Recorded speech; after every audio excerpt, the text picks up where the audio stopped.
Injirtan maratti isin haa ga'u isiniin jenna.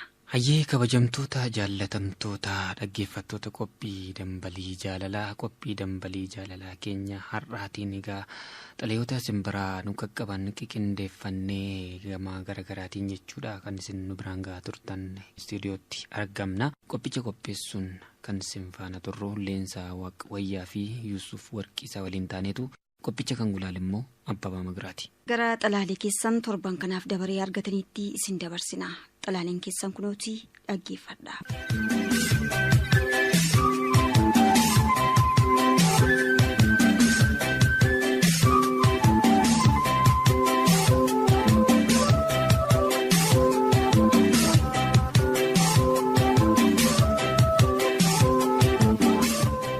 Ajab! Fulbaanni guyyaan 15 barri 2012 jireenya koo keessatti guyyaa gammachuu koo yoo ta'u, adoolessi guyyaan 7 barri 2005 ammoo jireenya koo keessatti guyyaa gadda koo isa jalqabaati. Guyyoonni fi baroonni kun wal duraa duubaan kanan jaalala waggaa 2 ittiin argachaa turedha. Kanan itti hafuura baafadhee itti gaafadhee fi jaalala mi'ooftuu waliin dabarsinee irraanfanne addaan ba'uu keenyaa fi guyyaa jalqabaa kan ta'edha. Waan inni ta'a jedheetoo yaadeen beeknetu ta'e. Namni iddoo abbaatti eeggatan bakka wasiilaa hanqataa jedhamti Oromoon. Eeyyan dhugaadha. Anillee baay'een si abdachaa ture. Haala kanarras ni geenya jedheetoo yaadeen beeku. Balleessaan mataa koo yoo ta'e iyyuu balleessaa kanaaf garuu sababaan sumadha. Innis akkamitti yoo jette osoon akka mucaa dhabaatti ija keessas ilaalu humnaa ol si jaalladhu. Jaalallee koo har'a haadha warraa koo borii jedhee si abdadhee taa'u. Abdii koo jedhee si marsiifadhu. Anaan barumsaan galanaan jette ana duubammoo biyya alaa deemuuf murteeffattee jirta. Anis akkuman kana dhaga'inan sin gaafadhe. Ati garuu soba jette. Guyyaa biroos deebi'een namarraa dhaga'e. Ammas deebi'een si gaafadhe. Eeyyen dhugaadha. Galmeedhaafuu gidduu kanan deema Finfinnee naan jette. Kanaan booda waanan dubbadhu wallaale. Guyyaan halkan natti ta'e. Akka maraatuuttan callisee magaalaa keessa naanna'uun eegale. Abdiin sirraa qabu akkuma jiruun harca'e. Kaayyoon sirraa qabus dhadhaa ibidda buutee taate. Iddoon dhaabadhetti irraa ta'e. Baay'ee waanan si jaalladhuuf akka ati deemtuun barbaaddu. Yoo ala deemte hardhuma waawwaataatu natti fakkaate. Fakkaachuu qofa miti. Ala deemuunis faayidaa isaarra miidhaa isaatu caala. Waa'ee biyya alaa isuman guyyaa guyyaatti miidiyaa adda addaa irraa dhaga'uudha. Barnootatti deebite akka barattuun barbaade malee akka biyya alaa deemtu miti. Dogoggoran uumes kanaan boodadha. Ergaan moobaayilaan siif erge sanadha. Ergaa kana erguun koo ammoo jibbaa keef osoo hin taane sababuma kanaafillee deemsa yoo dhiiftee jedheen. Ergaa kana yoon si ergus fayyaa koon turre. Sammuun koo baay'ee tuqameera. Maalan godhare? Yoo ol kaachuu dadhaban gadi kaachuun dadhaban jedhu mitiire. Garuu daqiiqaa tokko osoo hin guutiin gaabbiin natti dhaga'ame. Gaabbiif eegeen duuba deemte akkuma jedhan humaa gochuu hin dandeenye.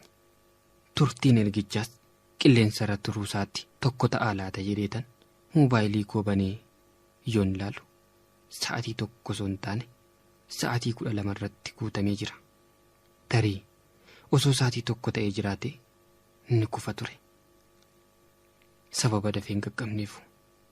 Garuu ani gochaa koo hundattuu gaabbeera. Ati garuu gaabbuu hin dandeenye. Maaliif dagatte? Ishii yeroo barnoota yuunivarsiitii bara 2004 waggaa 3ffaa baradhu. Hiriyoonni kee silaa boqonnaaf biyya ni galu. Ati maaliif hin galle? Anoo silaa baay'ee si yaadeen jiraa jette anaaf bilbilaa turte sanillee. Animmoo sababati akkas naan jetteefin anis baay'ee waanan si yaadee tureef lafa fageenyi isaa kiiloomeetira 600 ta'e irraa deemee dhufeetan wal agarre. Osoo ati galtee si arguu baadhee sammuun koo boqonnaan argatu maraadheen oolee naan jette.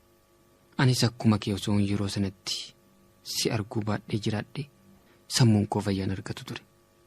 ishii gaafa tokko osoo waliin dhaabannu atoo silaa ejjennuun qabdu garuu maqaan siif jecha naaf ba'eera ati naan jennaanan ani boonyaan atis na waliin boosse kun hundi maaliif dagatame kana qofaa yoom ta'e bara 2005 fulbaana hojiin barbaaddadha jedhee ani si biraa deemuuf kaanaan anoo silaa danda'e sin obsuuti maalan godha kaa jettee ati boonyaanan anis si waliin boo'ee sana faamaaf dagatte ati garuu hiyyummaa koo laalteeti malee akkan jaalala dhugaa si jaalladhuun beekta osoon sin abdadha jedhu nagattee ala deemuuf kan kaate ati hiyyummaa koo laalteeti malee waan biraa miti homaa miti hiyyummaanis sanyii miti gosa gosatti hin dabartu waan ta'eef yoo Waaqayyo jedhinaaf baruu dandeessi ati garuu beekuu kan qabdu jaalalatu qarshii bita malee qarshiin akka jaalalan binne beeke ani immoo kan narraa barbaachisu baradhee xumuree digirii kootiin eebbifamee hojii argadheera qabeenya filachuu osoo hin taane suma qofa osoo hin qabaadhee natti tola ture maaloo anoo baay'een si jaalladha maatii keellee yoon arge akka waan si argee natti fakkaata duras si qofa osoo hin taane maatii kee waliinan si jaalladhe intala haadhaaf abbaa obboleewwan qabdu jedheetani kana malees namoota ollaa kee fi shamarran uffata kan kee fakkaatu uffatan yoon arge suma natti fakkaatu kan na jaallatus kanan fuudhus dhabee miti onneen koo waadaa jaalala keef galte hin diigu jettee waan na diddeef malee yoon nama biraa argadhe illee onneen koo kan biraa jaalachuuf naaf hin eeyyamtu malee wantan jedhu yoo jiraate maaloo waadaa waliif gallii kakanne sanas hin irraanfatiin akkuma duraatti araramne waliin haa jiraannu ani kanan dhabe waan sadiidha si kanan lubbuu kootii walitti jaalladhu obboleewwan koo kan akka obbolaatti wal jaallannuu fi sadaffaan ammoo sammuu koo kanan itti yaaduu danda'u sani yoon laalta ta'e namoonni biyya alaa dhaqanis waan isaan ta'anii dararaa hedduun irra ga'ee gara biyyaatti deebi'aa jiran ni argita garuu guyyaa tokkotti dhaqee waanan sooramu sitti fakkaata yoo kan akkasitti yaaddu ta'es dogoggorteetta kanaaf dhumarrattis nama beekamaa abbaa qabeenyaa fi nama miidhagaa ta'e tokkotti heerumuu ni dandeessa garuu kan akka koottis jaallatu